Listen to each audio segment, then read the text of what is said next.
ኤርትራ is the key partner ስለዚ ምኽትል ናይ አልቡርሃን ማለት እዩ ናብ ኤርትራ ገጹ ናይ ስራሕ መብጻሕ ገይሩ ኣሎ ብዙሕ ግዜ ናብ ኤርትራ ዝኸዱ because ኤርትራ is a very key partner ኣብዚ ጉዳይ እዚ ማዕረቲ ካልኦት ዝገብርዎ ዘለዉ ኣብ መጽሔታት ዝወፅእ ቶም ኳድ ዝበሃሉ ግብፂ ዶ ስዑድያ ዶ ቀጠር ዶ ኢማራት ዶ ቱርክ ዶ ገለ ዶ ይበሃል ኩላቶም ኣብ ባይታ ነቲ ሰራዊት ናይ ሱዳን ዝዓበየ ኣስተዋፅኦ ይገብረሉ ኣሎ ተባሂሉ ዝእመን ግን እቲ ምስ ኤርትራ ዘሎ ሽርክነት ምዃኑ ኤርትራ ድማ ብቐጥታ በቲ ኩነታት እቲ ክትንከፍ ትኽእል ሃገር እውን ስለ ዝኾነት ነዚ ኩነታት እዚ ኣቃሊላ ኣይትሪዮን እያ ስለዚ ኤርትራ seriously እትሪዮ ናይ ሴኪሪቲ ሕቶ ስለ ዝኾነ ኤርትራ እዚ ጉዳይ እዚ ኤርትራ ኣብዚ ኩነታት እዚ ትሳተፋላ ጥራይ ዘይኮነስ ሃናፅ ኣበርክቶ ትገብራላ ሕጂ ኣብቲ ዝበሃል ዘሎ ኩነታት ክንሪኦ ከለና እዚ ድሮቲ ምክትል ፕሬዚደንት ናይ ሱዳን ዘሎ ምስ ሚኒስትር ዚያቱ ጻይ ናይ ኤርትራ ከም ዝተራኸበ ዝገልጽ ሓበሬታ ወፂኡ ነይሩ and ገለ ካብቲ ዝግበር ዘሎ ሱዳንስ ዴፒቲ ቸርማን ናይቲ ትራንዚሽናል sovereign council ዝበሃል first deputy prime minister general Malik Agar Eid arrived in Azmar on Wednesday ስለዚ እዚ ርክብ እዚ ዝግበር ዘሎ ተተጋጋሚ ንሪኦ ዘለና ኣካል ናይቲ ዝካየድ ዘሎ ሓበራዊ ምንቅስቃስ ናይ ኤርትራ ናይ ሱዳንን ምዃኑ እዩ ኤርትራ ኣብ ሱዳን ኣገዳሲ ተራ ትፃወት ከም ዘላ እዩ ዝንገር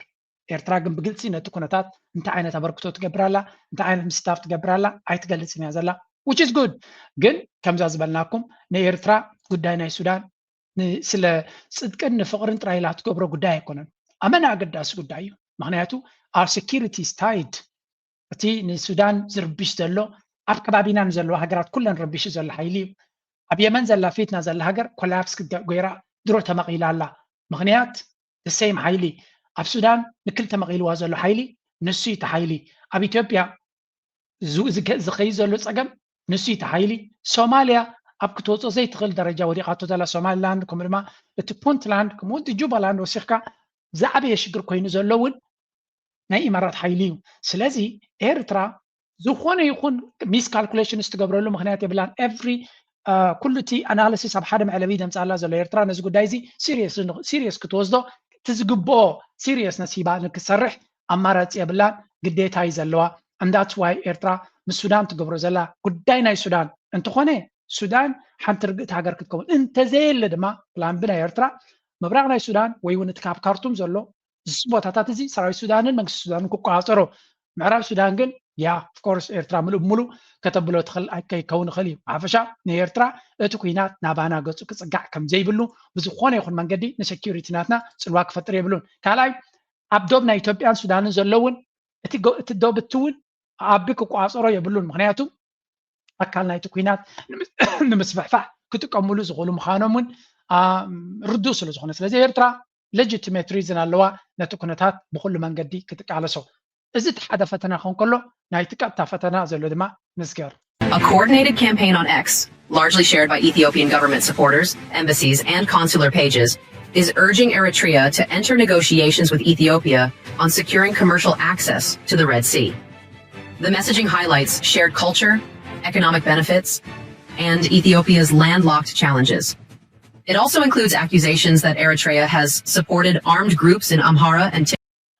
ሓደ ነገር ኣብዚ ርዱእ ዝኾነ ኣብዚ ዋን እዚ ዓብይ ኣዛራቢ ኮይኑ ዘሎ መንግስቲ ኤርትራ ድማ ፅቡቅ ዝኾነ መልሲ ዝበሉ ዘሎ ሓደ ኦርጋናይዝ ዝኾነ መጥቃዕቲ ኣብ ልዕሊ ኤርትራ ይካየድ ከም ዘሎ ኤምባሲታት ናይ ኢትዮጵያ ብዝተወደበ መንገዲ ሓደ ዝንቡዕ ዝኾነ ሓበሬታ የዝሩ ኣለዉ ምናልባት እቲ ዝግበር ዘሎ ኣይኮነን ንፖለቲከኛታትን ንተንተንቲ ኩነታት ነቲ ከባቢ ዝከታተሉ ዘሎን ከደናግር ተራ ኣክቲቪስትስ እውን ፅቡቅ ገይሮም ገጢሞሞ ዘለዉ እዮም እስኪ በዞም ተራ መንእሰያት ክንጅምር European government is manufacturing war narrative to take the country to war with Eritrea. It has an army of people on the internet campaigning, social media influencers, YouTubers, TikTokers, filmmakers, artists, musicians. Generals are on TV talking about Assab is Ethiopia's territory. Everyone understands the need for Ethiopia to gain. سنتايو زبل زلو حتى أنا أفتح بحري وين أجنّا أنا أفتح بحري زبل بإثيوبياويان بزاف حملك زور زلو كنتاتيو زخا بشحات دغص أو ميديا personalities كليهم بارتيكل تصحفوا كليهم بفيديوز قبروا كليهم بدبلوماتس كمان ما أفتح foreign policies زبل دو أفتح حجر أو تلفزيونات دي ترجع بخلو نت narrative نايكوينات ኮሚየለን ጎስጓስ ግበረሉ ዘሎ ኩሉ እዚ ድማ ናብ ኤርትራ ዘቕንዐ ንኤርትራ ድማ ብሓይሊ ንኽጎብጥውን ዘድልዮም ምድላዋት ዘድልዮም ፖለቲካዊ ምኽንያታት ምፍጣር ብዝሰፍሐ መልክዕ ይሰርሕሉ ኣለዉ ሕጂ ድማ ቃልና ቀይሮም ዓለም ክትዓርቀና ክትፍትን ክትክል ኣለዋ ዝብል ኮኦርዲኔት ዝኾነ መጥቃዕቲ እዮም ዝገብሩ ዘለዉ እቲ ፕላን ድማ ብዙሓት ሰባት ገጢሞም ኣለዉ እዚ ንኤርትራ መንጉ ኣቢልካ ንኤርትራ ብመንገዲ ኤምባሲታቶም ብኩሉ መንገዲ ኣብ ዝዛረብዎ ዘለዉ ኤርትራ ፈሊጣቶ ኣላ ግን ክትገልፀ ይደለየትን ናይ ንሰላም ይደልዩኹም ዘለውን ሽምግልና ይሓትኹም ዘለውን ጉዳይና ኤርትራ ኣብ ጉዳይናትና ተኣትወና ኣላ ኣብ ጉዳይ ልኡላውነትና ስለዚ ንኤርትራ ሃየበልዋ ገለ ንትግራይ ካርሙ ስለ ዝደልዩ ዘለዉ ጉዳይ ናይ ኤርትራ ንኤርትራ ብሽምግልናን ብገለን ኣብ ዲቤት ከኣትሞ ኤርትራ ኣብ ጉዳይ ናይ ትግራይ ዝኾነ ይኹን ምንቅስቃሳት ከይትገብር ዝግበር ዘሎ ታክቲክ ካብኣቶም ርቀት ዘለዎ ቴክኒክ ንጥቀም ኣለና ባሃልቲ እዮም ስለዚ እዚ ጉዳይ እዚ ኤርትራ ብኸመይ ትርዮ ንጹር ኤርትራ እንታይ ክብረ መልሲ ክኸውን ይኽእል ነቲ ንሶም ገብርዎ ዝኽእሉ ሓደ ካብቲ ዝበሃል ዘሎ ሓደ ፅቡቕቲ ዲቤት ኣብዚ ገይሩ ኣሎ ነቲ ኣብ ዝገብሮ ዘሎ ታክቲክስ ፖለቲካውያን ኣማኸርቲ ንግሆም ምሸትን ከመይ ጌርካ መርገፂታት ትቕይር ከመይ ገይሮም ይምህርዎ ኣለዉ ኣብዚ ስምዑ talk of peace with Eritrea. Last month you stood firm on your maritime strategy. Now you sound uncertain. It's not uncertainty, it's calling out. The international community is not accepting my argument that Ethiopia's population size entitles to Assab. Pushback is normal. Great projects always face resistance. You can't abandon your pursuit of Assab because a few diplomats don't like the framing. It's more than diplomats. They're questioning every narrative. Population pressure, economic necessity. Even our claim Eritrea is helping rebels, they're saying it's unverified. It's weakening my hand. بحفشة أنت يزدبل زل أبي أحمد كلهم فتينين تني حصوت بروباغندا تات يسرح عليه اللوان علم دما نيرترا تدقف على مهنيات يرترا نعلم لخاوي حقي كل نجاراتا علم لخاوي حقي متكبارن نعود يفندس لا تقبر زلان يرترا ولا تمزس الوا نكخص واكبيدي زخونم زل بقمت على هندس قبر زل غلو أنصارنا علم حقي سلازنا عاي سقامي فترة ليالو تسعبوي فترة ليالو أماراتوني بالليين زبل سينما قوتي نساتهم دما تايب لولو تناي مرات اما خار مالتيو نو نايفتق بحري الكاس جمر كان دحري تاي تملس حجي نوي حكايت كاغا نقدن كتتاخص كتكلالكا تاكتيك نغيركا نعبنت سلام تبلمو سلام كمتم سلام سيلكا دما نغزيون تناي صقط دما صقا زلو تفاقص ويون تشكعم كم بحدش ما اجندا خات قصلنا بلي زماغرو اتنريو زلنا دارغا مصاوت زي نفع زخونه يرتراوي كل غزي بخمز كارتون غيرزي حيلون وديري زبل زوصايا it's just practical نتو زلو كنتا دما صبو غير غليص ولو ولا حنت دوس خلان كتعالي لا تخل نغرون يلا this is very clear نساتهم اب حقراو تلفزيوناتهم بزعبا بحرناتنا زكراخر ارسكو ايكون زلو حجي بفلاي دارغا ماسكناتهم قلعم يم تزارب زلو سمعوا بزي يا كايدو ريفرندم እንደ ኔሽን ስቴት ነው የተካሄደው ሪፈረንደሙ ስንል እዛው ጉባኤ ላይ አንድ የጉባኤው ተሳታፊ ጥያቄ አንስቷል ለኤርትራ ለብሔር ብሔረሰቦች በብሔር ብሔረሰቦች ደረጃ ነው ሪፈረንደም መካሄድ ያለበት የሚል ጥያቄ ተነስቷል እዛው መድረክ ላይ አፋር እንደ አፋር መወሰናል ኩናማ ሳሆ እንደ ሳሆ አጋሚው እንደ አጋሚ መወሰን አለበት ተብሎ እዛው መድረክ ላይ ተነስቷል ይሄን ሁሉ እውነቶች زي تري وزلهم حجي فلا تباهيل مهور تباهيل بزعبا نا إيرترا ريفرندم يو ليك النت على النويون يمجد على الغزبل simple answer أبتوي ساعد دقائق جحمات زخون هاجر كاخي ريفرندم يدلندو لك كم زي بكل استلاجبت هاجر أفسن كل زلا نحات حدو ببوليتيكا ده يكونه برات على العيلو زي شفاف زلو هزبي نعوز كل هاجر حيزيو بزعبا ريفرندم نا إيرترا تزارب زلو تايزبل زلو عبتي 9 شنشاتمين 9 استقبره ريفرندم عفار كم عفار يقدمز نيرو إيرترا زبال هاجر سلزي اللي عفار كم عفار بلين كم بلين ساهو كم ساهو مجمرة عفارنا ها خمس فتوكا ها خمس زلي there is no evidence كالاي دما عفار بيني يكونوا تجازينير هاجر كونسبتنا إيرترا تبال كم هاجر ليانك جزا خلو كم هاجر يجزيوا نند بيننا يكوننا جزينا نير حنت هاجرينا نيرنا إنجليز كما تقولوا نقلك كفال وسيدنا خالا يقرفن exactly نقول له حزنير نسخاتكم كنتي فدريشن كتقبروا خلوهم ببين يكونن exactly the same and there is evidence أبزي لذي زبل وزن لو زوم سبعزياتهم أب فيترو أب ناي فيترو جزاء زوم ما تكنسهم بزعب حدا عرز خونه ስጡም ዝኾነ ታሪክ ዘሎ ህዝቢ እዮም ተዛረብ ዘሎ ምክንያቱ ኤርትራ ፍተወ ኣይትፍተወ ጽላየ ገለመለ ህዝቢ ኤርትራ ሓደ ዓይነት ቃንዛ በብዙሕ ኩነታት አጋጢሞ ወይ ወላ እውን ሕጂ ዘሎ መንግስቲ ኤርትራ ፐርፌክት መንግስቲ ወይ እውን ጉድለ ዘይብል መንግስቲ ይኮነን ንኹሉ ህዝቢ ኤርትራ ግን ማዕረ እዩ ዝሃሲ እዚኣ ዝበፅሐ ኤርትራ ዝረዳዳለ ነጥብያ ሕጂ ዘሎ መንግስቲ እውን እንትኾነ እንድሕር ክበድ ኣለዎ ኮይኑ ታካይዳነት ወይ ሕማቕ እንተለዎ ኣብ ኩሉ ኤርትራ ማዕረ እዩ ንሓደ ህዝቢ ኣቕሪቡ ዓልየቱ ስለ ዝኾነ ንዑ ፅቡቅ ገይሩ ነቲ ካልእ ብሕማቕ ዝርኢ ወይ እውን ነቲ ሓደ ፀቂጡ ነቲ ሓደ ከረብሕ ዝፍትና ኣይኮነን ኣብ ኤርትራ ዘሎ መንግስቲ ንኩሉ ህዝቢ ኣብ ኤርትራ ዘሎ ህዝቢ ማዕረ እዩ ዝርዮ ብዙሕ ግዜ ንዛረብ እኮ ከምኡ እዩ ብዙሕ ህዝቢ ኤርትራውን ዘይርድኦ ከምኡ እዩ ኣብ ገጠራት ገለ ክገብር ገለ ስለ ዝፍትን ብዙሕ ግዜ ኣብ ከተማታት ዝረአ ነገር ኣየለን እቲ ገጠራት ዘሎ ዝተረስዐ ህዝቢ ስለ ዝኾነ ንዑታት ሰርቪስስ ክትብቲ ኮይንካ እቲ ከተማታት ዘሎ ፀጋታት ከይኣኽለካ ይኽእል እዩ you can debate about the policies blah blah ዝኻል ክዛረብ ይኽእል እዩ ብዛዕባ እዚኣቶም ግን ብዛዕባ ናይ ኤርትራ ክዛረብሉ ዝኽእሉ ሞራል የብሎምን ስለዚ ካብቲ 9 ብሄራት ናይ ዓፋር ጥራይ ተጣበቕቲ ኮይኖም ክትበልዓ ዘለኻያ ኣባ ጉንባሕሲ ኣይ ዛግራ ትብላስ ዓይኒ ብዓይኒ ኮይነ ንሪኦ ዘለና ያይ ዓሰብ ዓፋር ስለዝተሓሓሲ እቲ ዓፋር ዝበሃል ኣብቲ ሪፈረንደም ሲ መሰሉ ተኻሒዱ ዶ ገለመለዶ who are you ንስኻ እኮ ንህዝቢ ኤርትራ ዝድመኻን ግፍዒ ዝፈፀምካን ኢኻ ሓቅኻ ኢኻ ግን ብላዕልኩም ኢልካ ክትዛረብ ምክንያቱ ኩሉ ግፍዒ ተፈፂምላ ኣብ ቤት ፍርዲ ብገረሮኻ ጠልጠል ከነብለካ ኣይከኣልናን ዘለና ሓደ ካብቲ ንዓይ ቃንዛ ዝስማዓኒ እዚ እዩ እዚ ኩሉ ግፍዒ ተፈፂምላ ሓደ መዓልቲ ኣብ ቤት ፍርዲ ተጠቢልና ፈጠጥ ከነብሎም ብዘይምኽኣልና ሸይ ዝበሉ ኮይኑ ዝስማዓና ናተይ ስምዒት ከምኡ እዩ ምክንያቱ ክንዲዚ ዘጋፍዓካ ዶ ወደይ ተገምቲሉ ብውሽጣዊ ፖለቲካኻ ክሳዕ ክንዲዚ ክመራመር ይፍትን ድፍረት ይህልዎ እዩ ሞራል ይህልዎ እዩ again these people are መቆፃፀር ብዘይብሉ ደረጃ ናይ ብሓቂ ሽግር ክፈጥሩና ዝኽእሉ ሃገር ምዃኖምን ኣብ ጉዳይ ናትና ድማ ብዝሰፍሐ መልክዕ ውሽጢ ኣትዮም ኣብ ፖለቲካ ናይ ኤርትራ ይምጉቱን ይምድሩን ከም ዘለው ሕሉፍ ሓሊፍዎም እቶም ኣምባሳደራት ናቶም ጥዕና የብሎምን እንዲኦም ኣብዚ ስከንታ ኢሉ ሓደ ኣምባሳደር ድዩ ዋላ ናይ ኣብ ሶማሊያ ወይ ኣብቲ ፑንትላንድ ዝበሃል ቻርጅ ኣፌር እዩ cooperation should never fall in the hands of evilists. Egypt has never been constructive in Ethiopia, Eritrea, and will never. Do you think Egypt believes Eritrean grows or use proxy on Ethiopia? If any support of Egypt to Eritrea, blah blah. እዚ ሕጂ እንታይ ዝብለና ዘሎ ምስ ግብፂ ሲ ርክብ ኣይትግበሩ ወይ ዝብለና ዘሎ እዚ ብኸመይ ከም ዝገልፆ ከማን ቃላትካ ንኽትጥንቀቕ ከማን ትግደድ ኢኻ ስለዚ እዚኦም ሰባት እዚኣቶም ንዓና ንኤርትራውያን ምስመን ዝምድና ንገብር ምስመን ሽርክነት ንገብር ከማኽሩና እዮም ዝፍትኑ ዘለው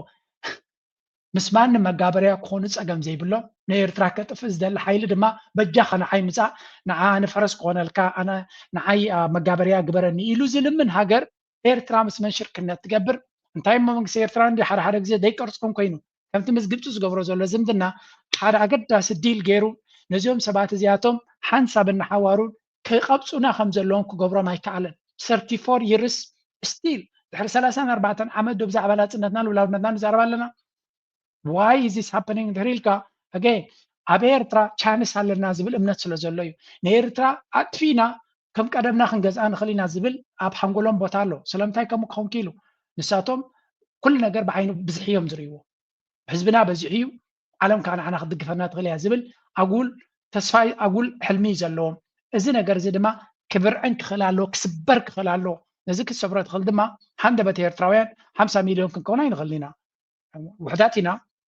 ውሕድነትና ግን ንሱ ጥራይ ኣይኮነን እቲ ቫርያብል ውሕዳት ከለና ኢና መኪትና ስዒርና ኩሉ ነገር ኣሎ ግን ንሕና ከምቲ ንጅብቲ ክንወራ ኢና ዝብል ዘረባ ዘይስማዕ ካባቶም ኤርትራ ምስ ዓበይቲ ሃገራት ዝምድና ናሃለዋ ኣገዳሲ ነቲ ወደብ ዓሰብ ፕሮዳክቲቭሊ ክትጥቀመሉ ኣይከኣለትን ስለዚ ክትጥቀመሉ ስለዘይከኣለት ብሓይሊ ጎቢጥና ክንወስዶ ንኽእል ኢና ዝብል እምነት ኣብ ሓንጎሎም መፂሎም ናይ ብሓቂ ኣብ ምንታይ ደረጃ በፂሖም ከም ዘለዉ ክትርዩ ኣነ ካብዚያ እውን ክትቀብፅዎም ትኽእሉ ኢኹም እስከ ንእሽተይ መዚያ ንስማዕ እንታይ ይብልዎም ኣሎ በዓላቶም እውን ነብሶም ይምልሱ ኣለዉ እዮም በብልጽግና አምባሳደሮች ላይ ተሳለቁም። የሻዕቢያው ሚኒስትር የብልጽግና አምባሳደሮችን የፈጠራ አቅም የሌላቸው ብልህነትም የጎደላቸው በሚልም ገልጸዋቸዋል። ሰሞኑን የአብይ አህመድ አምባሳደሮች በተለያዩ ሀገራት ሆነው አንድ አይነት የትዊተር መልእክት ሲያሰራጩ መሰንበታቸው ይታወቃል። ከአንድ ቦታ በአንድ ሰው የተጻፈ የሚመስለውናም ወይዘሮ ደሚት አምቢሳ ከጣሊያን፣ መኩሪያ ጌታቸው ከኮንጎም፣ ከበደ በየነ የተባሉ አምባሳደሮችና ሌሎችም ከሌሎች መሰሎቻቸው ጋር በመሆን ያሰራጩት አንድ አይነት መልእክት ስለ ኢትዮጵያና ኤርትራ ወቅታዊ ግንኙነት የሚያትት ነው። ሕጂ ኣብዚ ክንሪና መጀመርያ እታ ዝብላ ዘሎ ነታ ኣቶ የማነ ገብረ መስቀል ዝበላ ትዊት እዮም ባዕሎም እቶም ኢትዮጵያውያን ከም ዝብልዎም ዘለው ርእሲ ዘይብሎም ፈጠራውነት ዘይብሎም ክሬቲቪቲ ዘይብሎም ልክዕ ከም ባምብላ ወይ ከም ሓደ ሮበት ኣክት ዝገብሩ ዲፕሎማት እዮም ስለዚ ኩላቶም ተፃሒፉ ዝወሃቦም ንዑ ሒዞም እዮም ኮለል ዝብሉ ቲንክ እቲ ኮምቢኔሽንስ ኤርትራዊ ሲራክ ባህሊ ብውን ፅቡቅ ገይሩ ኮምፓይል ገይርዎ ሼር ክገብሮ ቀኒ እዩ ታንክስ ጋድ እቲ ሚኒስትር ሓበሬታ ናይ ኤርትራ ነቲ ኩነታት ብግልፂ ክገብሮ ዝኸኣለ ስለዚ እዚኦም ሰባት እዚኣቶም ዳርጋ ካብ ሮበት ፈሊኻ ትሪኦም ኣይኮነን እናበለ ዝገልፆም ዘሎ እቲ ፀረ ኤርትራ ዝኾነ ኢትዮ ፎረም እዩ ግን ኣገይ እቲ ኩንነት ክእለየሉ ኣብ ዘይክእል ደረጃ ስለ ዘሎ እዩ ብሓፈሻ ኩሉ እዚ ንሪኦ ንሰምዖን ዘለና ኩነታት እንታይ ዝብል ዘሎ እዞም ሰባት እዚኣቶም ተገራጫዊ ሓሶትን ልኽበጣን ንክገብሩ ስኽፍ ዝብሎም ኣይኮነን እዚ ከምዚ ኢሉ እናሃለዎ ከሎ ምስ ግብፂ ዘለዎም ዝምድና ዝብልዎ ዘለዉ ካስምዑ ስለዚ እቲ ክልተ መንገዲ ሰለስተ ዝተፈላለየ መንገዲ ምግባር ኣብ ኤርትራ ልኡላዊ መሬት ኤርትራ ጥሒሶም ኣብ ደገ ባሕሪ ክንረክብ ይግባአና ኢሎም እናተዛረቡ ከለዉ ብጉዳይ ናይ ግብፂ ድማ ስምዑ ምንድነው ናይል ሲባል ግብጾች በተለይ የሚያቀርቡት የተሳሳተ የውሸት ናሬቲቭ ነበር። ይህን ዓለምን አስጨብጠውታል፣ ጎረቤት ሀገሮችን አስጨብጧቸዋል፣ ህዝባቸውንም ጭብር አስጨብጠዋል። አባይ ግብጽ ነው፣ አባይ ይሉትም ናይል ነው፣ ናይል ኢዝ ኢጅፕት፣ ኢጅፕት ኢዝ ናይል ነው የሚሉት። ይሄ ውሃ ግብጽ ነው፣ ግብጽ ይሄ ውሃ ነው፣ አይለያዩም ሁለቱ የሚል ናሬቲቭ አለ። እውነት ነው አይደለም? እኔ አንድ ፕሮፌሰር ተከራክሮኛል እዛ ውሃው ላይ ቁጭ ብለን እኔ ልግባባው ፈልጌ ነው ወንድሜ እናንተ እኮ በደማችን ውስጥ የሚፈሰው አንድ ውሃ ነው፣ አንድ አይነት ደም ነው ያለን አልኩት። ምን ማለት ነው አለኝ። አይ ከዚህ ውሃ እኮ ነው አብረን የምንጠጣው ግድቡ ላይ ታማና አባይ ላይ ቁጭ ብለን ነው። በፍጹም አለኝ። ሂዝ ፕሮፌሰር yes he's right እንታይ ዝብል ዘሎ እዚ ሕጂ ናይልን አባይን ሲ ንግብፅን ኢትዮጵያን ሓደ ዓይነት ትርጉም እዩ ዘለዎ ወይ ክብል ድፍትን ዘሎ ናይ ብሓቂ ዘገርም ዝሰብ እዚ ምክንያቱ ጂኦግራፊካሊ እቲ ካርታን ተሪእኻዮ ኒል እቲ እንኮ ወሓዚ ንግብፂ ህይወት ናይ ግብፂ ከተማታት ናይ ግብፂ ኤክስክሉሲቭሊ ኣብ የማንን ፀጋምን ናይ ኒል ጥራዮም ዘለዉ ካርታ ናይ ግብፂ ረይዎ ካብታ ዶብ ናይ ሱዳን ዝኣተወላ ጀሚር ዋላ ሱዳን ዝበዝሐ ከተማታት ናይ ሱዳን ኣብ ከባቢ ናይ ኒል እዮም ዘለዉ ስለዚ እንታይ ዝብል ዘሎ እዚ ግብፃውያን ህይወትና ኣብ ኒል ዝምርኮስ ክብሉ ከለዉ ቃል ብቃሉ ከተማታት ናቶም ሙሉ ብሙሉ ኣብ ዙርያ ናይ ኒል እዩ ዘሎ ስለዚ ኒል ንዓና ኤቭሪቲንግ እዩ ክብሉ ከለዉ ንኢትዮጵያ ግን ኣባይ ካበይ ዝብገስ ካብ ጣና ወይ ከባቢ ካብ ኣምሓራ በሎ ኦሮሞ እንታይ ዘራኸብ ኣሎ ምስ ማይ ናይ ኦሮሞስ ከመይ ገይሩ ምስ ኣባይ ዝራኸብ ሓሳቡ ስለ ዝኾነ ዘይገጣጠም ነገር ኣገጣጢሙ ክዛረብ ንግብፃውያን ቃል ብቃሉ ካብኡ እዮም ሰትዩ 90% 95% ናይቲ ዝሰትይዎ ማይ ናይቲ ዝበልዕዎ መግቢ ናይ ኩሉ ዝጥቀምሉ ካብ ኒል ዝመፅእ እዩ እዚኣቶም ግን ካብ ኒል ዝመፅእ ኣይኮነን ካብ ኣባይ ዝመፅእ ኣይኮነን ሰትዩ ምናልባት እቲ ከባቢ ኣምሓራ ዘሎ ህዝቢ ኣብ ቤንሻንጉል ዘሎ ህዝቢ ክኸውን ይኽእል እዩ ዝበፅሐ ህዝቢ ግን ኣብ ኦሮሞ ዘሎ ክልል ሶማል ዘሎ ናይ ኒል ማይ ኣይሰትን እዩ ኢሎጂካል እቲ ናቱ ነገራት ከገጣጥም ስለዚ ከምዚ ዓይነት ልኽበጣ ናይ ፖለቲካ ዘለዎም ሰባት እዚኣቶም ናይ ቅንዕና ዲል ጌርካ ንኽትከይድ ዘዋፅእ ኣይኮነን ስለዚ እዚኣቶም ግብፂ እውን ካብዚ ተበጊሶም እዮም ነዞም ሰባት እዚኣቶም we really need to find out to figure out ካብዚኦም ወፃኢ ካልእ መንገዲ ክንገብር ኣለና ብምባል ምስ ኩሎም ሓይልታት እያ ትሰርሕ ዘላ ንኢትዮጵያ ድማ ቀንዲ ከተፍርሰና ትደሊ ዘላ ሃገር ግብፂ እያ ዝብል ስነመጎት ኣባቶም መራ ሰራውር ዝሰደደ ኩነታት እዩ ኣብዚ እዋን እዚ ድማ ግብፂ ኣብዚኣ ክነግረኩም እየ ባዕላቶም ብዝፈጠርዎ ዕንደራ ባዕላቶም ብዝገበርዎ ፅጋብካ ደይምፃር ብዝፈጥሮ መንገዲ እንታይ ኣጋጢሞም ኣሎ ባዕላቶም ክብሉ ከለዉ እዮም ሓንሳብና ሓዋሩን ድማ ነቲ ገይም ከሲርናየና እዮም ዝብሉ ዘለዉ እቶም ርእሲ ዘለዎም ኢትዮጵያውያን እቲ ፅሑፍ ኣብ መንደቅ ተጠቂዑ ዝረኣዮም ዘሎ ግን ያ ዋና ዓላማ ግብጽ በጅቡቲ ቅድም እንዳልኳቸው ዶራሌ የሚባለውን ወደብ ተረክባ ለማስተዳደር ቅድመ ዝግጅቶችን እያደረገች ነው። ይሄ ዶራሌ የሚባለው ወደብ የት መሰላችሁ የሚገኘው? ለባብል መንደብ በጣም ቅርብ የሆነ ነው ከጅቡቲ ወደቦች። ባብል መንደብ የምንለው ምንድነው? ግብጽ ምንድነው የምትፈልገው? ከላይ ስዊዝ ካናልን ከታች ደግሞ ሜዲተራኒያንን ባህር በተመለከተ ከብዙ ሀገሮች ጋር ግጭት ውስጥ የነበረችበትን ሁኔታ በሙሉ ቀስ በቀስ እየቀረፈች አሁን ፎከሷን ወዴት አንስታለች? ወደ ቀይ ባህርና ባብል መንደብ ወደ ጅቡቲ እና የመን መገናኛ ላይ ያለው ካናል ነው። ወደዛ እየመጣች ነው። ትልቁ ፖይንቷ ደግሞ ኢትዮጵያ ባይን ወንዝ ገድባ የውሃ ሴኪሪቲ ጉሮሯችንን እንዳነቀችው ሁሉ እኛ ደግሞ ግብጽ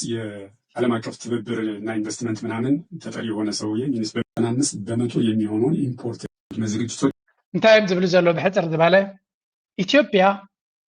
ናይ መወዳእታ ዲፕሎማስያ ውድቀት ዘጋጠመና ደረጃ ኣብ ግዜ ኣቢዩ ነዚ ክንቅበሎ ኣለና እዮም ዝብሉ ዘለዉ ግብፂ ኣብ ሱዳን ኮይና ምስ ሱዳን ኮይና ፀቕጢ ትገብረልና ዝነበረት ንፈልጥ ኢና ኢሎም እዚ ንቡር ነገር እዩ ምክንያቱ ሱዳን ንባዕላ ካብ ኒል ተጠቃሚ ስለ ዝኾነት ሓደ ዓይነት ዕጠፋንታ ስለ ዘለዎ ክልቲአን ሓደ እየን እዚአን ግብፂ ንኤርትራን ብሓደ ክኾና ዝገበረ መራሒ እንተሎ ሕማቕ ምሕደራ ናቶም እዩ ናይ ብልፅግና እዩ ዝብል ዘሎ እቲ ዝገደደ ድማ እታ ቀንዲ መተንፈሲ ናትና ጎሮሮ ንዝኾነ ጅቡቲ ምስ ግብፂ ዲል ክትገብር ዝደፋፍኣ ወይ እውን ዝገደደ ሓይሊ መን እዩ እንድሕር ኢልካ ኣገይን ናይ ብልፅግና ዓንዳር ኣካይዳ ዝገደደ ካብኡ ዝገድድ እውን እንተኾነ ሶማልያ ንሕና ንሴኪሪቲ ናትና እውን ተሓተቲ ዝነበርና ሰራዊት ናይ ግብፂ ኣብኡ ከም ዝኣቱ እሞ ኣብ ዶብ ናትና ደው ከም ዝብል ስለዚ ንነብስና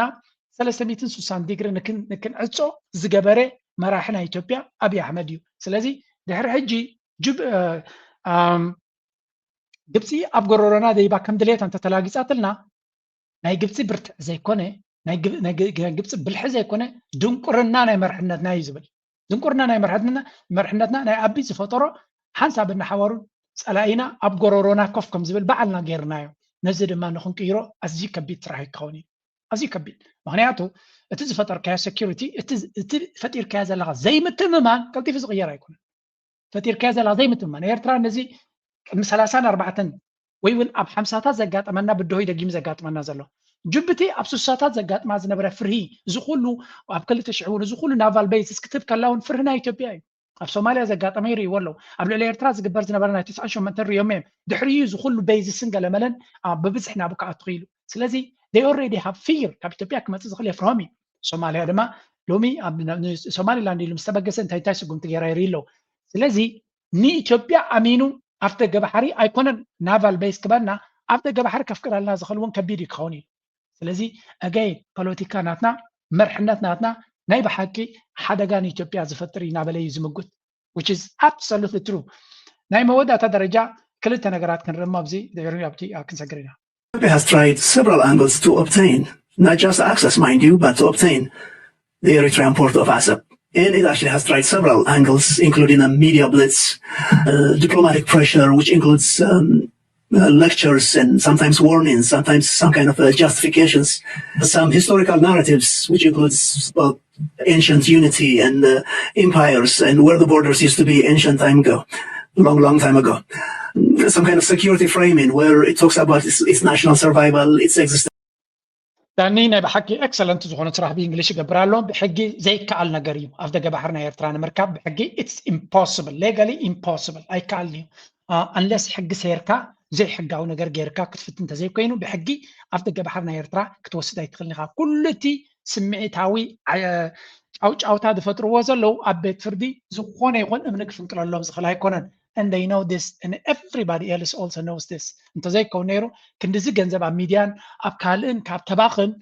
ነተን ዘለዋካ ገንዘብ ብርብዕናቶም ኣብ ቤት ፍርዲ ኤርትራ ሒዝካ ክትከይድ ትኽእል ነርካ እቶም ንዑ ዘማኽርዎ ዘሎ ነዚ ድራማታት ብቐሊሉ ነዚ ግበር እምበልዎ ነይሮም ብሕጊ ቻንስ ትበሃል ከም ዘይብሉ ስለ ተፈልጠ ከምዚ ዓይነት ድራማ ወዲ ድራማ ፈጢርካ ምናልባት ኤርትራ ፈሪሃ ሕራይ በልገለ ክገብር እየ ክትብል ትኽእል እያ ፀቕጢ ተኸቢዱ ካብ ዝብል ኤርትራ ግን እቲ ፀቕጢ ንኣቢ ክፍንጀረሉ ከም ዝኽእል ከዓ ስለ ትፈልጥ ኤርትራ ነቲ ፀቕጢ ሲስተማቲካሊ ሃንድል ትገብረላ ናይ ብሓቂ ብብቅዓት ነቲ ንሶም ኢትዮጵያ ክትፈጥሮ ትደሊ ዘላ ፀቕጢ ናይ ብሓቂ በቲ ካርድቲ እታ ፀቕጢ እያ ኣብይ ኣሕመድ ብዝገብሮ ዘሎ ሓፍኮፍ ንባዕሉ ኣብቲ ሓዋትዩ ከም ዝቕሎን ብኣ ገይሩ ክፍንጀር ከም ዝኽእል እያ ትገብሮ ዘላ ምክንያቱ ክንዲዚ ተሃዲድ ጌርካ ስጉምቱ እንተዘይወሲድካ ደን ሓደ ተኣማንነት የብልከን ካልኣይ ድማ ኣብ መወዳእታ እንታይ ኢልካ ብምንታይ ኢኻ ዝኩሉ ትገብሮ ዘለካ ናበይ ከብፅሓካ ኩናት ዲኻ ጅምር ዘሊኻ ፈትን በል ብኩናት ኩናት ከይፍትን ድማ ዓቕሚ እውን ይሓፅር ኣሎ ስለዚ ኩሉ እዚ ዝገብሮ ዘሎ ብሕጊ ይፈተነ ብሓይሊ ይፈተነ እንታይ ዳ ኣሎ ዝኩሉ ገንዘብ ዝጠፍእ ዘሎ እንድሕር ኢልካ ድራማ ከም ዝኾነ ይፍለጥ ድራማ ድማ መወዳእታ ክውዳን ኣይግድን እዩ ኣብ ድራማ ይትነብር ኒኻ ኣብ ገለ ፖይንት እቲ ድራማ መዛዘሚ መወዳእታ ኣለዎ እዩ ኣብዚ እዋን እዚ እንታይ እስከ ይብሉ ኣለዉ ባዕላቶም ዝበፅሕዎ ዘለው እዩ ኣብዚ ሓለፈ ኣምፂአልኩም ነይረ እታ ቨኔሳ ፀሓየ ትብል ዕልልቲ ተቃዋሚት ናይ ኤርትራ እያ ደጋጊማ ናይ ኢትዮጵያ ዝገብርዎ ዘሎ አካይዳ እዞም ኤምባሲታት ዝገብርዎ ዘሎ ናይ አንካራ ንኣብነት ዓለምና ተወሳኺ ናይ 30 ዓመት ውግን ቃልስን ድኽነትን ፀገምን ክትፃወር ኣይትኽእልን እያ ስለዚ the Eritrean government must be encouraged to abandon its misguided policy toward Ethiopia and region and embrace to practical steps ስለዚ ከምዚ ዓይነት ዘረባ ዝገብሩ ዘሎ ናይ ብሓቂ ዘገርመኒ ዘሎ እዚ ናይ ኢትዮጵያ ፕሮፓጋንዳ ኩናት ዝገብሮ ዘሎ ኢትዮጵያ ኣብቲ ገባሕሪ የብላን ግን ኣብቲ ገባሕሪ ንኽትጥቀም ካብ ዝኽልክላ የለን ንሶም ዝደልይዎ ዘለዉ ግን ተጠቃምነት ዘይኮነ ልኡላዊ መሬት ኤርትራ ክወሩ እዮም ዝደልዩ ዘለዉ ብምባል ክፅዕፍ ስለ ዝጀመረት መንስካ ክቃወማ ጀሚሩ ናይ ኣቢ ካድረታት እዚ ከዓ ኢትስ ሪሊ ተገምጢሉ ኣንፃሮም ዝመፅእ ዘሎ ሓደ ዓቢ ጉዳይ እዩ ንዓ ወፂኦም ክፀርፍዋ እዮም ዝፍትኑ ዘለዉ ንኣብነት ዝትሪእዎ ዘለዎም ሃብቲ ጉርሚ ዝበላነኩ ሃብቲ ድሙ ክብለ እየ ዝመርፅ እንታይ ክብላ ጀሚሩ ፌክ ሂማን ራይትስ አክቲቪስት who shields Eritrea's dictatorship ስለዚ ናይ ሂማን ራይትስ ኢላ ንኤርትራ ትኸስስ ፌክ እያ ምክንያቱ ኢትዮጵያ ንዓሰብ ክትወስድ እያ ክትብል ከላ ምሳና ዘይኮነት ኢሉ ይዛረብ ዘሎ ኣሓፍርኒ እኮ ኣብ ኤርትራ ሰብኣዊ መሰላት ወይ እውን ዲሞክራሲን ፍትሕን ክህሉ እያ ትብል እምበር ኤርትራን ኢትዮጵያ ክትከውን እያ ክትብል ይፅበያ ዘሎ ሱ ብኻልእ ዘራርባ እንታይ ዝብል ዘሎ እዞም ኩሎም ተቃወምቲ ናይ ዲሞክራሲ ኢሎም ምሳና ዝሰርሑ ንሕና ዓሰብ ክንወስድ ንሕና ባሕሪ ክንወስድ ኦኬ ኢሎም ዘለው እዩ ይዝብል ዘሎ ነዞም ኩሎም ናይ ኣብ ኣዲስ ኣበባ ኮንፈረንስ ዝገብሩ ዘለው እዚ ፕሮሞት ዝገብረሎም ዘሎ ብኣይ ገይሩ ይፅሕፈሎም ገለመለ ማለት እዩ ስለዚ ቨኔሳ ፀሃየ ነዚ ኣንፃርና ጠጠው ምባላ ናይ ሓሶት ተቃወመይ ነይርዋ እምበረይ ደጋፊት ናይ መንግስቲ ኤርትራ ይብል ኣሎ ኣብ መንጎ ንኤርትራ ኮይንካ ንሉላውነትን ግዛታዊ ሓድነት ኤርትራ ደው ምባልን ንመንግስቲ ምድጋፍን ሓደ ገይሩ ዝገብሮ ዘሎ ቴንኪዩ እዚኣ ድማ ኢሎም ኣብዝሓት ኪላታት መንግስቲ ኣብይ ኣሕመድን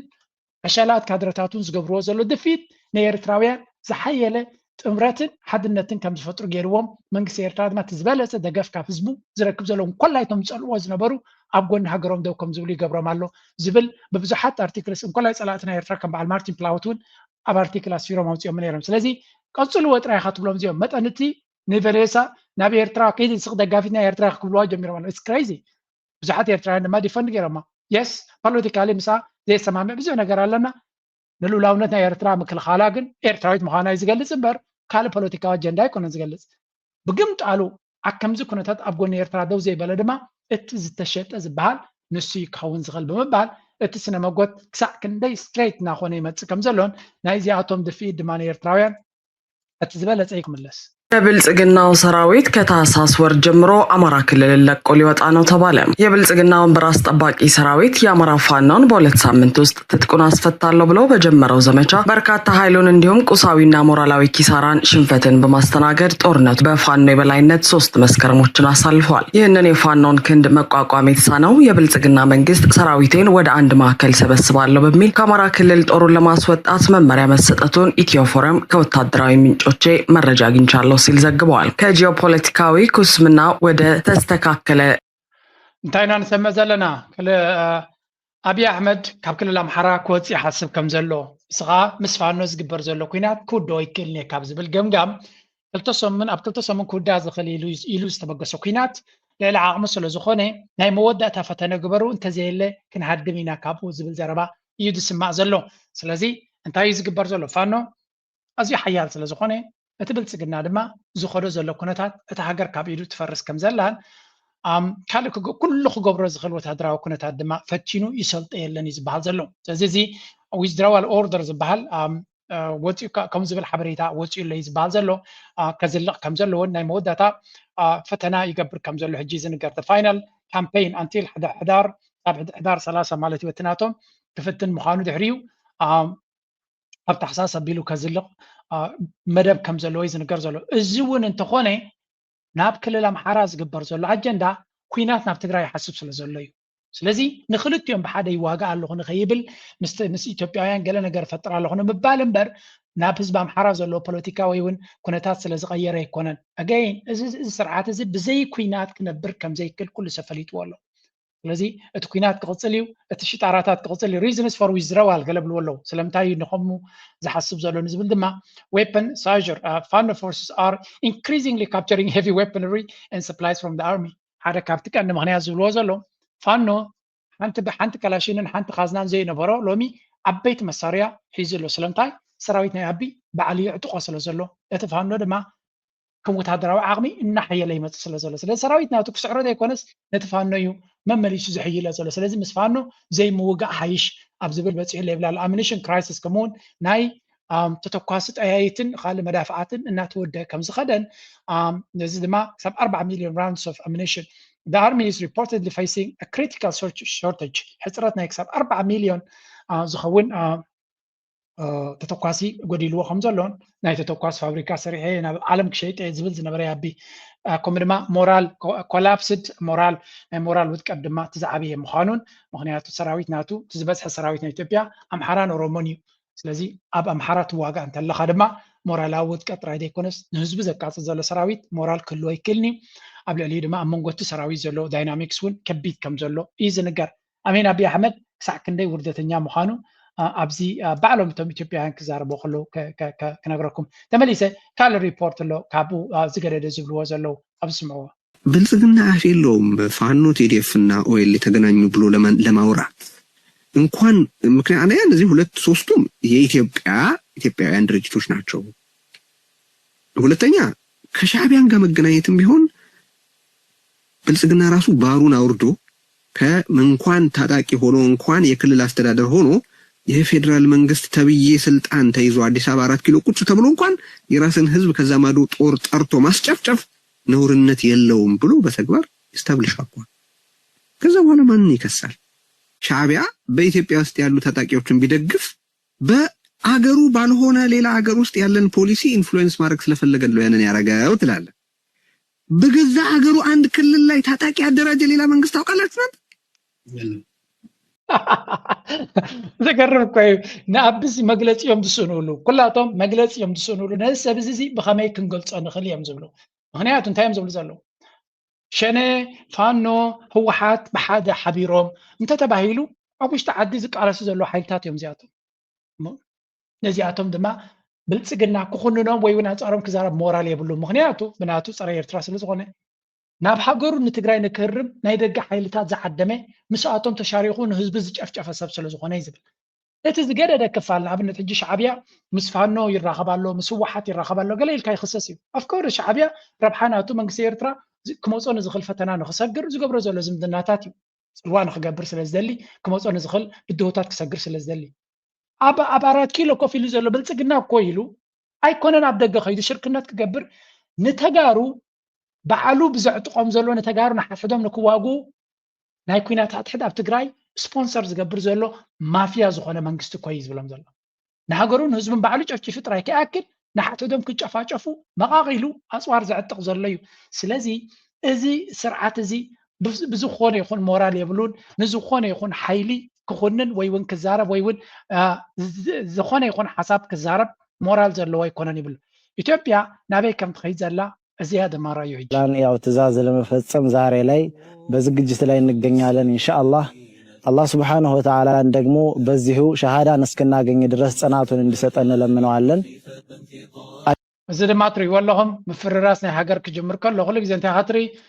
ሕጊ ኣልቦነት ሓደ ኤርትራ ናሽናል ኢንትረስት ዝብል ኣብ ኢትዮጵያ ከምዚ ናይ እስላማዊ ጥርናፈ እዚ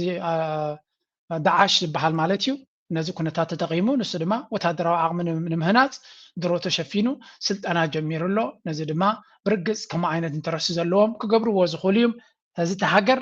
ቀስ ብቀስ ናበይ ገፃ ትኸይድ ከም ዘላ ምርዳኣ ከቢድ አይመስለንን በኔ በኩል ምን ብዬ ነው ሌብል ያደረኳቸው የአገሪቱ ቁጥር 1 የብሔራዊ ደህንነት ስጋት ናቸው አሁን በተጨባጭ ይሄ አጀንዳ የሚያሳየው ኢትዮጵያ አሁን የገባችበት ያለችበት ችግር ቀውስ አላንስ ብሎ እንደገና ወደ ሌላ ከፍተኛ የሆነ ቀውስ ነው እየከተቷት ያለው ሻዕቢያ በኢትዮጵያ ውስጥ ከም ትሪእዎ ዘለኹም ኣቢ ናይ ኢትዮጵያ ቁፅሪ ሓደ ናይ ሴኩሪቲ ፀገም እንተሎ ኣብይ ኣሕመድ እዮም ዝብሉ ዘለዉ እዚ ኣብዚ ዲቤት ወይ ዲስካሽንስ የለን ተቐንዲ ፀገም ናይዚ ሃገር ኣብይ ኣሕመድ እቲ ቁፅሪ ሓደ ፀገም ናይ ሴኩሪቲ ሃገራዊ ድሕነት ናይ ኢትዮጵያ ሽግር ኣጋጢሞሎ እንድሕር ኢልካ ጠንቅናቱ ፕራይም ሚኒስተር ዘሎ ኣብይ ኣሕመድ እዩ ምስ ኩሉ ብዝኸዶ ዘሎ መንገዲ ነቲ ሃገር ድማ ኣብ ውሽጣዊ ኩነታት እዩ ከጥፋኣ ዝደሊ ዘሎ መራሒ ምዃኑ እዩ ዝንገር ዘሎ ስለዚ ኩነታት ናይ ኢትዮጵያ እንታይ ከም ዝመስል ከመይ ከም ዘሎ ንምርድኡ ዝኣክል እዩ ንቐፅል ኣብቲ ካልእ ዓበይቲ ኣርእስታት ዝብልዎ ዘለዉ ምን ይመስላል? ስርዓቱ ኤርትራ መንግስትና ከህወሓት ጋር ጦርነት ውስጥ ለመግባት እያሟሟኩ ነው፣ ተዘጋጅቻለሁ፣ ጨርሻለሁ እያለ ባለበት ሰዓት ላይ ነው እንግዲህ አቅሙ በጣም የተዳከመ በሰራዊትም በመሳሪያም ጭምር ውስን በሆነ ቁመና ላይ እንዳለ እየተረጋገጠ ያለው ምን ለማለት ነው? እንግዲህ ከዚህ በኋላ ወደ ጦርነት የሚገባበትም ሁኔታ እንዳይኖር አድርጎ ነው አቅሙ እየገደበው ያለው። ለዚህም ነው ከኤርትራ ጋር ያለውን ጉዳይ የጦርነት ፉከራውንና ሽለላውን ጋብ በማድረግ ወደ ሽምግልናና እንታረቅ እንነጋገር አይነት አዝማሚያ እየተመለሰ كم نريد زلنا أنت يوم زبل زلوا أبزدما أبي أحمد استفرارقة حسابات يزقبر زلوا سدما نبير ترى نخنورر نكينات نخنقبر تدالينا لنا بجنرالاتو وبكل من قدو نعتزار بكل بتخال لما هذا حبو صاب زوجة نبير ترى نخيورر أبز أجمع قاتي مخم زلون سدما نيسراويت أجمع نياسوار أجمع قاتي مخم زلون دلونات كم زي بلون اشترى كم عينة propaganda يوتس كم زلون إذا عبريت هذه بزحت نتكونتات بغرب هذا كاتلو زلوا كم زنقروني ويونز بس حمزة الحبريدا نمشكع زتكمل زلوا نخزنقع زتكمل زلوا بكوتات أقاتي مو كلي غدي قل نتكوينات زحسبو زلوا كوكو عيل كاكت زارباي تخلني خابيكز I think أبزي وانوزي ننوح قعزوس لزخده كابتكوينات نكملش زلوا تقولوا كبيديو فلزي نابي قصي متقع تخجبر بيني وكو جبر تكوينات زي قدس كوينات قد زي تعرف يمثل يمزولو زلوا زي specific battles Fano forces claim significant victories in North Gondar تي زقبر زلوا فانو أب سمين غندر يخون نورز ولو كمون شوا عوتاتي مزقب كم زلوا كمون unable to win on the ground ስለዚህ እቲ መንግስቲ ዝያዳ ብድሮናት ገይሩ መጥቃዕቲ ያካይድ ከም ዘሎን ኣብ ልዕሊ ህዝቢ ብዙሕ ዕንወት የውርድ ከም ዘሎ እዩ ዝነግር ንፋኖ ቀቲልና ዝብል ፕሮፓጋንዳ እውን ይሰማዕ ኣለኹ ይፅሕፉ ኣለዉ እዮም ኣብ ሶሻል ሚድያ እቶም ካድረታት ናቱ ከምኡ ድማ ግዱድ እስክርና ክጅምር ከም ዝደሊ ዘሎን recruitment shifts the military has stopped recruiting from Amhara fearing they will defect ስለዚ ካብ ክልል ኣምሓራ ሰራዊት ምቁፃር ከም ዝገደፎ ብልፅግና ምክንያቱ ኣሰልጢንካ ኩሉ ምሳብ ካዮም ናብ ፋኖ ገጾም ስለ ዝኸዱ ትርጉም የብሉ ናብ ዝብል በፂሖም ኣለዉ ይብሉ ኣለዉ ኣዴታት ሰላማዊ ሰልፊ ይገብራ ኣለዋ ደቂ ንኸይከዳ ከምኡ ድማ desperate measures ኣብ ከቢድ ብድሆ ስለ ዘለዉ ድማ ብዙሕ ናይ ብድሆ ስጉምትታት ይወስዱ ኣለዉ ኣብዚ ኩነታት ናይ ትግራይ ዘሎ ናይ ኢትዮጵያ መጻኢ ሕማቕ እዩ ተባሂሉ ነዚ ስምዑ ሕጂ ውስጥ የኦሮሚያ ህዝብ መዝሙር ነው እንግዲህ የኦሮሚያ ህዝብ መዝሙር በኦሮሚያ ክልል የሚማር ተማሪ ሁሉም ይዘምራል ማለት ነው የሚገርመው ነጥብ በጣም አስረዳቻለሁ እና ምንድነው ኦሮሚያ የትልቅ ታሪክ እናት የኦሮሞች እምብርት የገዳ ስርዓት አዳራሽ የህግና ሰምዑ ዘለዎም ሃገራዊ መዝሙር ናይ ክልል ናይ ኦሮሚያ ይዚ ነፍሶ ከፍ ክልል ከም ሃገር ስለ ዝኾነ ናቱ ሃገራዊ መዝሙር ኣለዎ ኢትዮጵያ ትበሃል እኮ ሃገር ኢልካ ክትዛረበላ ከባድ ሃገር እያ ስለዚ ኦሮሚያ ናቶም ሃገራዊ መዝሙር እንታይ ይብል ረዩ ተገሪሞም እዮም ሪፖርት ዝገብርዎ ዘሎ እዚኦም ሰባት እዚኣቶም ብፍጹም ከም ኢትዮጵያ ክሓስቡ ዘሸግሮም ሰባት ካብ ዜሮ ተበጊሶም አይኮን ስርዓት መሬት የጨፌ ኦዳ እናት የመቶ ዓመት እድፍ በጣም ያዙልኝ የመቶ ዓመት እድፍ በደማችን አጠብልልሽ ይትርጉም አለው በብዙ እልፍ እልቂት ባንዲራችን ከፍ አደረግን በጣም ይገርም ነገር በብዙ እልፍ እልቂት ባንዲራችን ከፍ አደረግን ይህ መዝሙር ግን ማን መዘመር ያለበት ለአንድ ሀገር ለአንድ ዋላ ሀገር አይደል ስለዚህ እዛ ሌላው ሀገር እየተመሳሰረ ማለት ስለዚህ እታ ሃገራ ልክ ከምዚ ሃገራዊ መዝሙር ናይ ኤርትራ በደምና ዕፅምትና ነጽነትና ውሒስና ዝብል መንፈስ ነጽነትናን ቀጻልነትና ውሒስና ዝብል መንፈስ ብሃገራዊ መዝሙርና ነታሪኽና ናካይዳና ዝገልጽ ንገብር ንሳቶም ድማ ልክ ከምኡ በደምና ዕፅምትናን ኣማይት ዓመታት ዋጋ ከፊልና ባንዴራና ተኺልና ይብሉ ባንዴራና ኢትዮጵያ ከይመስለኩም ናይ ኦሮሚያ እዩ كمي غير كان جاءتهم حجر يكونوا حجر كوين من حوار كقصل يقول الكات زارب لهم كبيديو حقنا مزرعة سناني أكاد لخاخ أكاد خرس مسحسكايا بروباغندا أنا فحكا إثيوبيا زبال artificial identity نادفاكا نخالو دماسل زتكم نحجزوها كتقصل دامبر نبحكي تحجر كم حجر نقصل كبيد كم زخوني يزنقر ناو نابتناتنا نقصل أبزي زوت سؤال حبريتنا نسمع ترى من جويزو إثيوبيا نزلوا منجستي إثيوبيا نزلوا لزب أركي كم يجرون نتصوم دوي تسوى إلهم يحسوا بتصوم دو كه from the very beginning سلام يزوزلوا سو نتصوم ده زفرس أركي كم يلهم تصيلهم يحسوا نتصوم ده زفرس أركي تخوين أركي كونن نه هسه تركب زتساعة تخوين أركي كونن ዓብይ ነቲ ዝጋጨዎም ነገር ብጣዕሚ መሳኺ ዝኸውን ማለት ከም ትሪእዎም ዘለኹም እዚ ፅምዶ ዝበሃል ናይ ብሓቂ ዝሕምሞም ከም ዝኾነ እዚ በዓሉ ነጊርና ነይሩ እዩ ኢትዮጵያ ስለሆነች ነው 100% ነው አሰብ የኢትዮጵያ ስለሆነች ነው 100% ሰው አንገቱ ይቆረጣል አማራ እንደሚተርተው ደረቃት ምን ማለት ነው መቼ ለማን የት ልናገር የሚል ነገር ነበር ኢትዮጵያን አሰብ የሚያስመል የዚህ ጀነሬሽን ነው በጠቅላላ የኢትዮጵያ ህዝብ በዚህ ተግባብቷል በጉልበት ነው የወሰዳችሁት ክፉ ከመጣ ነገር ግን በጉልበት ለመመለስ አንሄድም ይልቁንስ አንድ ማይንቀሳቀስ በአሮጌ የጥንት ዕቃዎች የተሞላ ሙዚየም የምትመስል አገር ውስጥ ጎብኚ የሌለው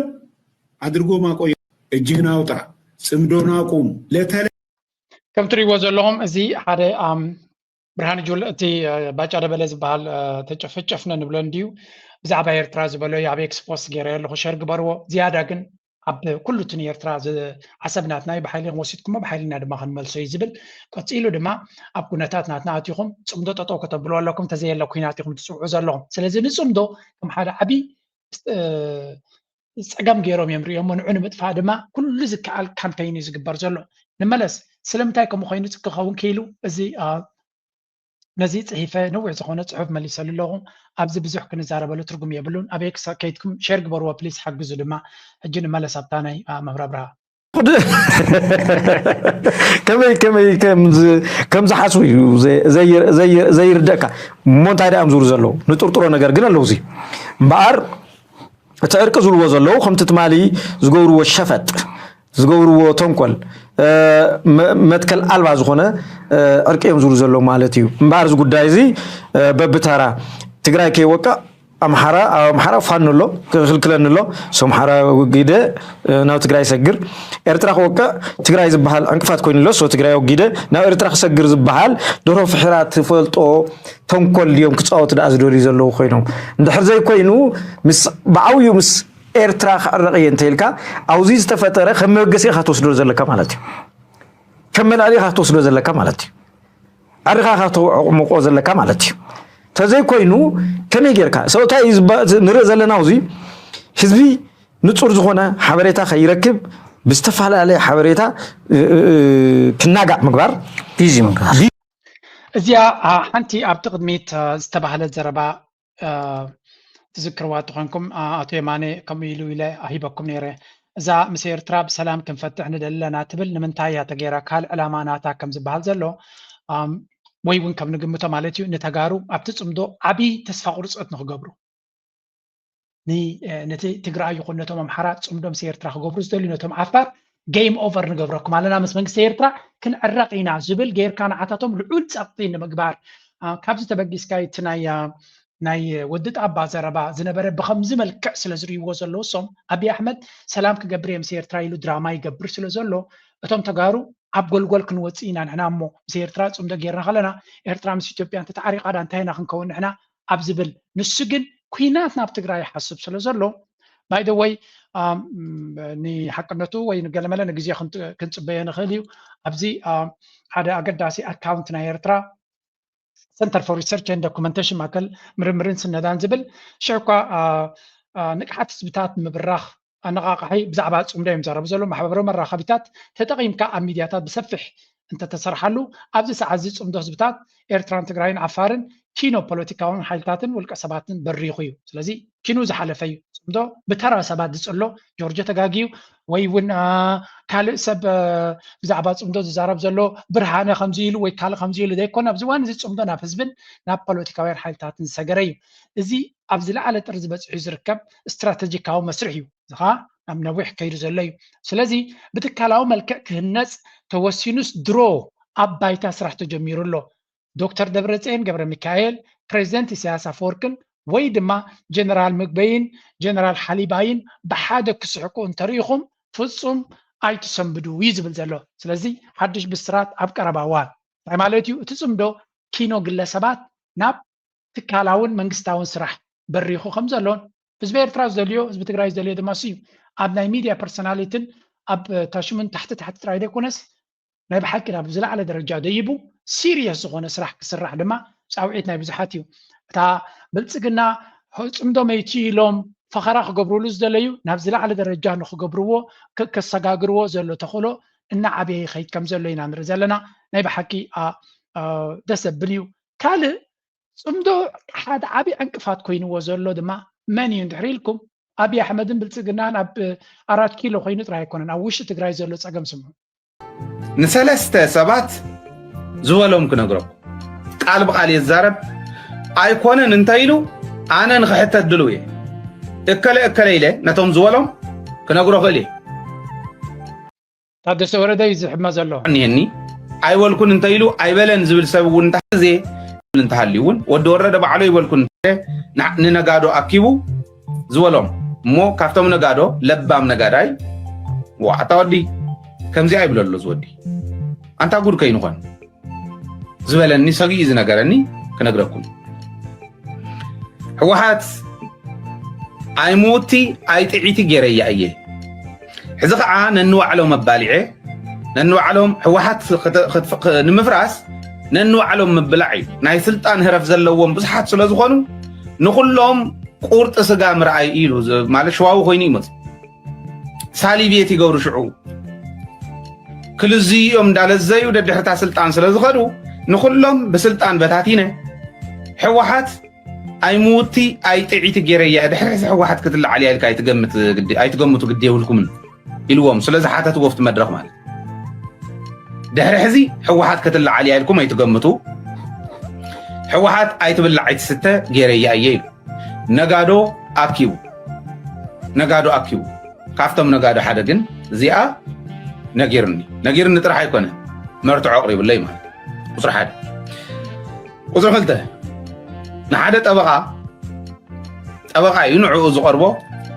كنت قال سايس لزغانة تبقى بعلو زنجرني حواحات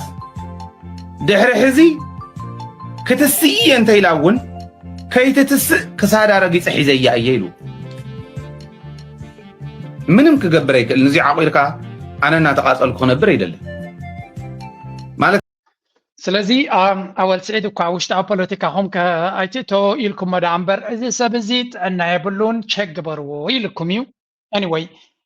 ودو ردد بهالحركاتي عبي فتناناتهم كينو ومزليو سلازي تكونتات نبي قصي خيط كم زلين رلنا نغتل قداينا يسمدو أبي أحمد سمدو خطمو تولي دلنا يروغن برهانه الفحاتي يغرتانا ودت أبا تقبلو بزعبا صمدو استزارب سمعو كنت زيوم زنعو بعد ما كوينات ملعلو الساتمس even politica lost يقورلو يخسولو يكونن بصير تزخو قعلو self hating تمزي عينة political mutilation ترايا يفلتن تناي ميغوي زولكا ميغوي خمزي للكا فابريكيت غير كا مزراب ودت أبا زخنا زربات زاريو هزكوا يقرأ تايلو لطبوق نسا صمدو موي تايلو مس كمي خمزر راقوا بتعمي قريمنا كمي خمزر راقوا تصمدو لأبي أحمد لبلسقنا سرعت كنديناي فعنتو فتير له خمزلو ناي قطرن ناي ليتن تنكت فتير له خمزلو زري بخالي قلبيت كاتري تلخا مالتي سجي خمتي ابرهاز ولا قدمي تصم دولا استراتيجيك ريليشن شيب يغير زلو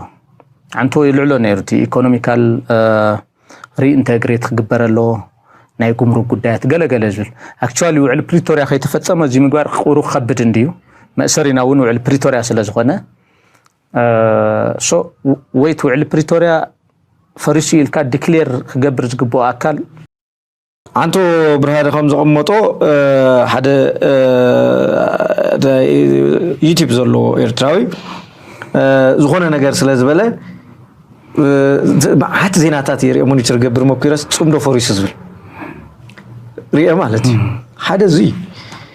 ብሱሩ ሓደ ግዜ ዘናቀካውኒ ርክብሲ ምንቅስቃስ እዩ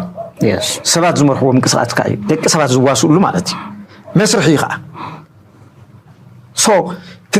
ዝኾነ ዓረው ፀረዋ ይህልን ማለት ብሱርኸ መጀመርያ ጆይን ገይሩ ዝነበረ ክራገፍ ይኽእል ኮይ ንሕና እኳ ብዛ ሓፃር ካብ 2010 ናይ ቃላት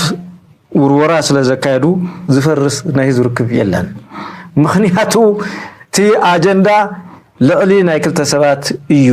እቲ ኣጀንዳ ናይ ህዝብታት እዩ እቲ ኣጀንዳ ናይ ረብሓታት እዩ እቲ ኣጀንዳ ናይ ህልውና ጉዳይ እዩ ህዝቢ እዚ ብዝተኸተሎ ፖሊሲ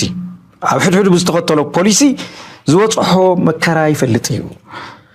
ህዝቢ ኤርትራ ዝወፅሖ መከራ ይፈልጥ እዩ ህዝቢ ትግራይ እውን ዝወፅሖ መከራ ይፈልጥ እዩ ስለዚ ህዝብታት ካብ ረሕቆም ተወጊሶም ዝገብርዎ ዘለዉ እዮም እዚ ምምራሕ የድልዮ ተፃወታት ከይ ብሓቂ እቲ ኣብ መወዳእታ ፅምዶ ናይ ምዝጉርባብቲ ህዝቢ ስትራቴጂካዊ እዩ ከምዚያ ኣብዚያ ዝረኣኹማ ከምዚ ዝበሎ ድማ ይግበረልና ምክንያቱ እዚ ኣካውንቲ እዚ ናይ ብሓቂ ክብሪ ዘለዎ ኣካውንቲ እዩ ከም ትሪእዎ ዘለኹም ድማ እቲ ፅምዶ ብዓበይቲ መራሕቲ ናይ ኤርትራ እውን ክውከል ከም ዝኽእልን ዕምቆት ክህልዎ ከም ዝኽእልን ካብ ናይ ኣክቲቪስት ዝተራ ሚድያን ሓሊፉ መንግስታዊ ደረጃ ረቢሱ ኢንስቲትዩሽንስ ከም ትካላዊ ኣሰራርሓ ገይሮም ሰራዊር ሰዲዱ ሓንሳብ እናሓዋሩን ዝፀገም ናይ ምዝጉራብቲ ህዝቢ ዘሎ ሓንሳብ እናሓዋሩን ክፍታሕ ተስፋ ንገብር ነዚኣ ሓንቲ ካብቲ ዓባይ ሌጋሲ ናይቲ መንግስቲ ናይ ክልቲኦም መንግስታት ክትከውን ዘለዋ ድማ እዚኣ ክልበል ንደሊ እዚ እቲ ንሕና ንሰምዖ ዘለናን ብወገን ክልቲኡ ህዝብታት ኣብዪ ኣሕመድ ድራማ ፈጢሩ ነቲ ህዝቢ ክፈላሊ ክመቃቐል ከም ኣጀንዳ ድማ ፅቡቅ ገይሩ ክጥቀመላ ዝደሊ ዝነበረ እዩ ግን ኣጋጣሚ ኮይኑ ሕማቅ ዕድል ስለ ዝኾነ እታ ኩነታት ትሰልጦ የላ ስለዘይሰለጠቶ ድማ ካልእ ነገር ኣይፍትኒ ኣይንብለኩም ኢና ግን እቲ ህዝቢ ኤርትራ ድማ ብኩሉ ነቂሑ ክከታተሎ ዘለዎ እዩ ካብኡ ቀፂልና ኣብዚያ እውን ሓንቲ ላ ስምዖ ኣስከ እቲ ጉድኣቱ ግን እንታይ ክጥቀመሉ ከም ዝኽእሉ ከዓ ተረዲእና ኣሎ እቲ ቀንዲ ገዳሲ ንሕና ህዝቢ ኤርትራ ንስኻ ከም ፍፁም ኣነ ከም ዳንኤል ኣወል ከም ኣወል ንኸዶ መገዲ ኣለና ማለት እዩ እቲ ንኸዶ ደሊና ዘለና ከዓ ምእንቲ እታ ዓባይ ኢትዮጵያ ቅድሚ ሕጂ ንዓና ፈላልያ ንትግራይን ንዓናን ፈላልያ ደምፃትልና ንክልቴና ጉድኣት ከይድገም ምእንቲ ዝተመስረተ ፅምዶ እዩ እሞ ሕጂ ኣብዚ ናትካ በርክቶ እውን ኣቦቱ ኣሎ ኣብዚ ዘለካ እስከ መልእኽቲ ንገረኒ ሽነት ተዘይኮና ክንፈልጦ ይንኽእልን እሱ ድማ እቲ ስምብራት ኣብኡ ክፀንሕና ንፅበል ኣባና ዝወረደ ስምብራት ድማ ከምኡ ንፅበዮ እዚ እኮ ህዝቢ ትግራይን ህዝቢ ኤርትራ ዝገበርዎ ኮኾነ ናይ ፖለቲካ ፍሕፍሕ ናይ ወታደራት ጉዳይ ንክልቲኦም ዝሃሰ እዩ ክልቲኦም ካብ ታሪኮም እዮም ክመሃሩ ዝኽእሉ ካብቲ ዝነበረ ፅልኢ ፖለቲካ ብገለታት ካብቲ ዝነበረ ቅንሕቲ ካብቲ ዝነበረ ምድማይ ካብቲ ዝነበረ ምፍሕፋሕ ራይዶ እሱ መይቱ ብፅምዶ መይቱ እንታይ ይበቁል ፍቕሪ ምትእምማ ሕውነት ፅቡቅ ጉርብትና ምትሕግጋዝ ይበቁል እኮ ታሪክካ እኮ ኣጥፊኻ ኮንካን እኮ ፍቕሪ ተብቁል ኣብቲ ታሪክ ተመር መቸም ከም ትሪእዎ ዘለኹም ዳንን ፍፁምን እውን ነዛ ቶፒክ ተዛሪቦም ኣለዉ ብዛዕባ ፍፁም ብዙሕ ዘረባታት ይዝረባ ኣሎ ለንቀነ ግን ብሓፈሻ እንታይ ማለት ቪድዮ ሓንቲ ደውፃ ብዙሕ ኣዘራቢት ኮይና ኣላ ኣብ መወዳእታ ግን እዚኣ ሕጂ ንብላ ዝፀናና ኢና ብፍላይ ብወገን ኤርትራውያን ይኹን ብወገን ተጋሩ ሓደ ነገር ክርዳእና ኣለዎ እቲ ፅምዶ ብተራ ሰባት ክፅሎ የብሉን ህዝቢ ኤርትራ ሰላም ዝደልዩ ፍቕሪ ዝደልዩ ሰላም ምስ ህዝቢ ሱዳን ምናልባት እዚኣ ብዙሕ እኳ ምንጋር ኣይድልዮን እዩ መንግስቲ ኤርትራ ካብ ኣብ ትግራይ ዝገብሮ ዘሎ ዝያዳ ኣብ ሱዳን ዘለዎ ኣበርክቶታት ይዓቢ